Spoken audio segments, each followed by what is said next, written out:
Hello दोस्तों, आप लोग कैसे हैं। आज की कहानी है श्रृंगार। बचपन से चाची को हमेशा सजा संवरा ही देखा। चूड़ियों से भरे भरे हाथ, मांग में लंबी सी सिंदूर की रेखा और माथे पर बड़ी सी लाल बिंदी। साड़ी भी हमेशा लाल पीले रंग की। इन रंगों के अलावा कभी कोई और रंग को धारण करते नहीं देखा। हमेशा हंसती मुस्कुराती रहती। हर बात पर उनको कोई गीत याद आ जाता और वो गुनगुनाने लग जाती। हम भाई बहनों में कभी कोई अंतर नहीं किया। उन्होंने तभी तो हमारा घर आज भी प्रेम और विश्वास में बंधा हुआ था। मेरी विदाई में माँ से ज्यादा रोई थी। सब हमें सहेलियां कहते थे। मैं उन्हें हमेशा छेड़ती रहती थी। चाची, आप कभी छोटी बिंदी लगाकर तो देखो, कितनी प्यारी लगोगी।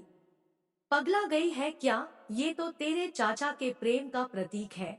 इनकी लंबी उम्र के लिए लगाती हूँ। जितनी बड़ी बिंदी उतनी बड़ी तेरे चाचा की उम्र। कहकर खुद ही शर्मा जाती। उनका गोरा चेहरा गुलाब की तरह खिल उठता। मुझे हमेशा टोकती रहती, बिटिया तुम आजकल की लड़कियां फैशन की मारी बिंदी तो ऐसे लगाती हो जैसे उस पर एहसान कर रही हो। तनिक इतनी बड़ी तो लगाया करो कि दिखे तो सही। कभी मेरे कपड़ों के लिए टोक दिया करती। सुहागन को हमेशा लाल पीले गुलाबी कपड़े पहनने चाहिए, काले नीले सफेद नहीं। अपशकुन होता है बिटिया। हाँ मेरी प्यारी चाची, कहकर मैं बस मुस्कुरा देती। अरे, इसका बस चले तो पूरा माथा लाल कर ले। ये चाचाजी भी चाची को छेड़ने में कोई कसर नहीं छोड़ते। देखो ना जीजी, आपके देवर को मेरी श्रद्धा का मजाक बनाते हैं। पता है जीजी, मैं तो भगवान से दिन रात बस यही प्रार्थना करती हूँ कि मैं इनसे पहले जाऊं और ये लाल बिंदी मेरे माथे पर यूं ही सजी रहे। माँ हमेशा चाची को छोटी कहकर बुलाती थी और बहुत स्नेह करती थी उन्हें। चाची भी उनसे बिना पूछे कोई काम नहीं करती थी। देवरानी जेठानी के रिश्ते को अलग ही रूप दिया था दोनों ने।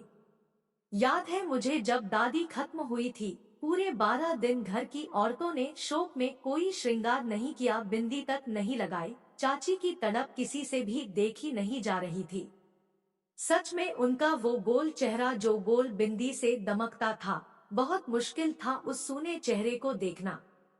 रो रोकर माँ से कहने लगी, जीजी ये जुल्म हम पर मत करो। हम नहीं देख सकते खुद को ऐसे। हमें हमारे ही चेहरे से डर लगता है। इससे तो अच्छा है हम मर जाएं। और फूट फूट कर रो पड़ी। माँ ने कमरे में ले जाकर उनकी बिंदी उन्हें लगा दी और उनका घूंघट थोड़ा और बड़ा कर दिया। उस दिन दोनों के रिश्ते का एक अलग ही रूप देखा।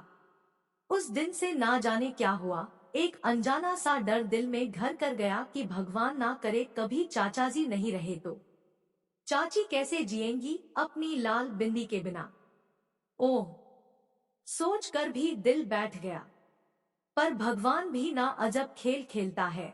जिस बात से इंसान सबसे ज्यादा डरता है, वही डर हमारे सामने खड़ा कर देता। चाचा जी को मलेरिया हो गया। मलेरिया बिगड़ गया। तमाम इलाज के बाद भी डॉक्टर्स ने हाथ खड़े कर दिए। चाची कभी इस मंदिर कभी उस मंदिर दौड़ती ही रही। निघोट व्रत शुरू कर दिए।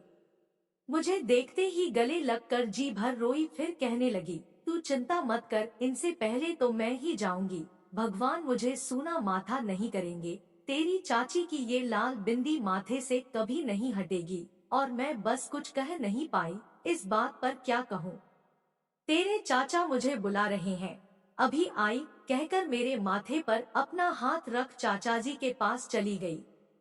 कुछ देर बाद घर के लोगों ने चाचा जी के कमरे में जाकर देखा, चाचा जी का देहांत हो गया है और चाची जी भी अपनी लाल बिंदी के साथ अपने हमसफर के साथ परलोक सिधार गई है। धन्यवाद दोस्तों, मैं आशा करती हूँ कि यह वीडियो आपको जरूर पसंद आया है।